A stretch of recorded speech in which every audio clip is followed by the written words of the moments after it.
Assalamualaikum warahmatullahi wabarakatuh. Perkenalkan kami dari kelompok 7 mata kuliah Psikologi Umum 1 ingin membahas materi tentang kesadaran. Simak baik-baik ya guys. Oke guys, kita masuk ke pengertian kesadaran. Pengertian kesadaran juga bisa diartikan sebagai kondisi di mana seorang individu memiliki kendali penuh terhadap stimulus internal maupun stimulasi eksternal. Oke, kita next lagi. Kita masuk ke teori kesadaran. Kesadaran menurut Sigmund Freud. Kesadaran itu merupakan suatu bagian terkecil atau tipis dari keseluruhan pikiran manusia. Hal ini dapat diibaratkan seperti gunung es yang ada di dalam bawah permukaan laut, di mana bongkahan es itu lebih besar di dalam ketimbang yang terlihat di permukaan. Next lagi. Di sini kita ada dua macam kesadaran. Yang pertama kesadaran pasif dan kedua ada kesadaran aktif. Kesadaran aktif adalah kondisi di mana seseorang menitik beratkan pada inisiatif dan mencari dan dapat menyeleksi stimulus yang diberikan. Kesadaran pasif adalah keadaan di mana seorang individu bersikap menerima segala stimulus yang diberikan pada saat itu, baik stimulus internal maupun eksternal. Lanjut, teori kesadaran menurut Carl Jung. Kesadaran menurut Jung terdiri dari 3 sistem yang saling berhubungan, yaitu kesadaran atau biasa disebut ego, ketidaksadaran, dan ketidaksadaran kolektif. Ego merupakan jiwa sadar yang terdiri dari persepsi, ingatan, pikiran, dan perasaan-perasaan sadar. Ketidaksadaran, struktur fisik ini merupakan wilayah yang berdekatan dengan ego, dan ketidaksadaran kolektif merupakan gudang bekas ingatan yang diwariskan dari masa lampau leluhur seseorang yang tidak hanya meliputi sejarah ras manusia sebagai sebuah sejarah ras manusia sebagai sebuah spesies tersendiri, tetapi juga leluhur pramanusiawi atau nenek moyang binatangnya. Oke, kita lanjut ke materi berikutnya. Prasadar merupakan bisikan segala sesuatu yang dengan mudah dipanggil ke alam sadar atau unavailable memory. Dan kedua, ketidaksadaran merupakan alam bawah sadar, mencakup segala sesuatu yang sangat sulit dibawa ke alam sadar. Oke, kita masuk ke materi berikutnya kawan-kawan. Tidur merupakan kebalikan dari keadaan terjaga, namun keduanya itu memiliki kesamaan. Berikut ini fungsi dari tidur. 1. Tidur adalah suatu yang normal, tidak hanya untuk mengembalikan keadaan fisik tubuh, namun juga untuk fungsi mental. Kedua, tidur diperlukan untuk proses adaptasi dan pertahanan diri, teori preservasi dan proteksi. Dan yang ketiga, tidur juga mungkin dibutuhkan untuk konsolidasi ingatan.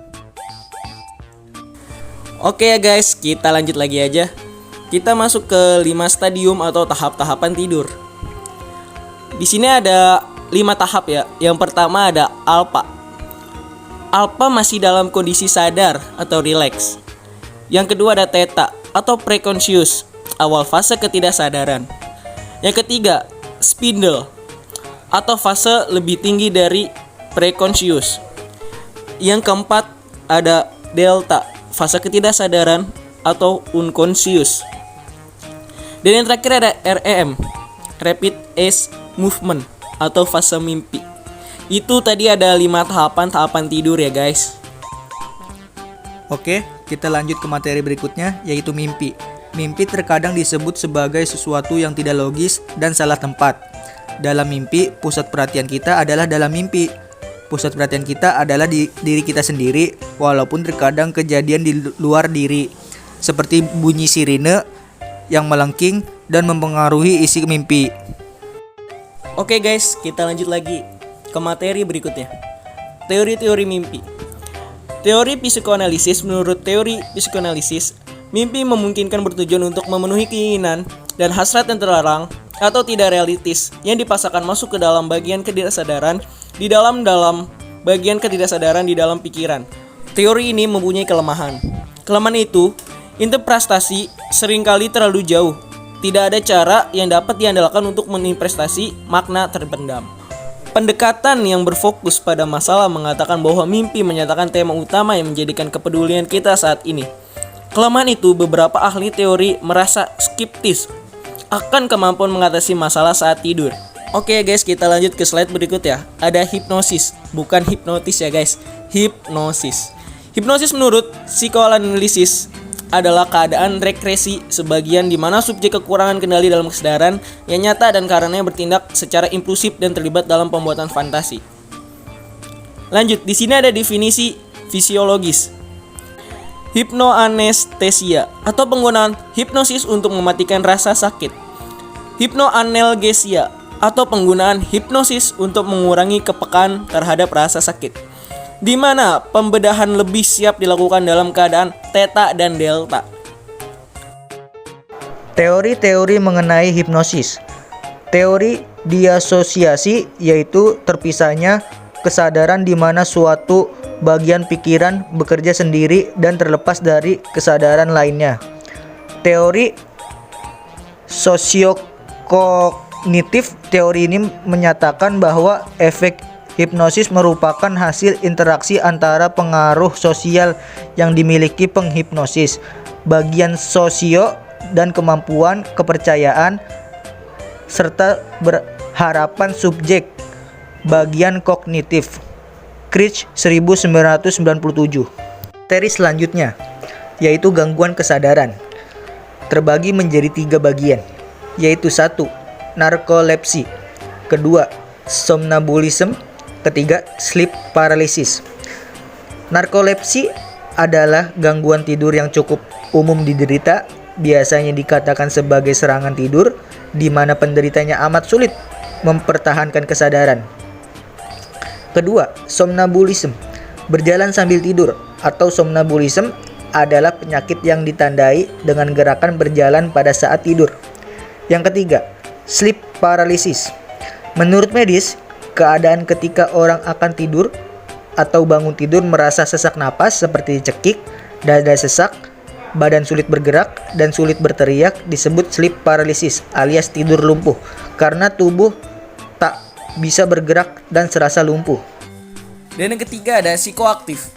Sejak dahulu, obat-obatan telah digunakan untuk mendapatkan efek psikologisnya, seperti mengubah kognisi dan emosi dengan mempengaruhi neurotransmitter dalam otak.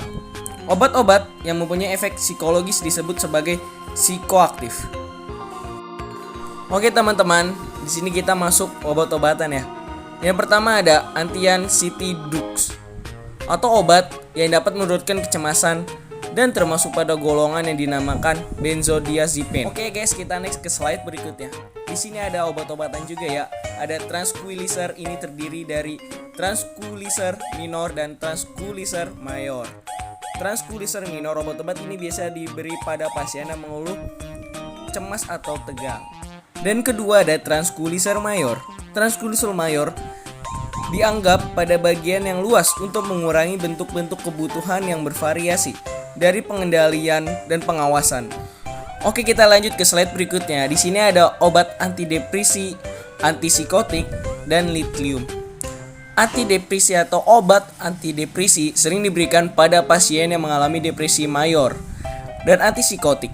Obat ini sangat efektif untuk menghilangkan halusinasi dan konfusi dari menghilangkan halusinasi dan konfusi dari satu episode akut serta membantu memulihkan proses berpikir yang normal atau rasional. Lithium.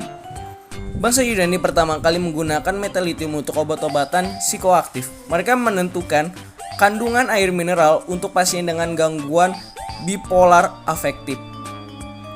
Thank you buat semuanya atas partisipasi yang sudah menonton.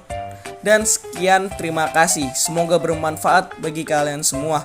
Wassalamualaikum warahmatullahi wabarakatuh.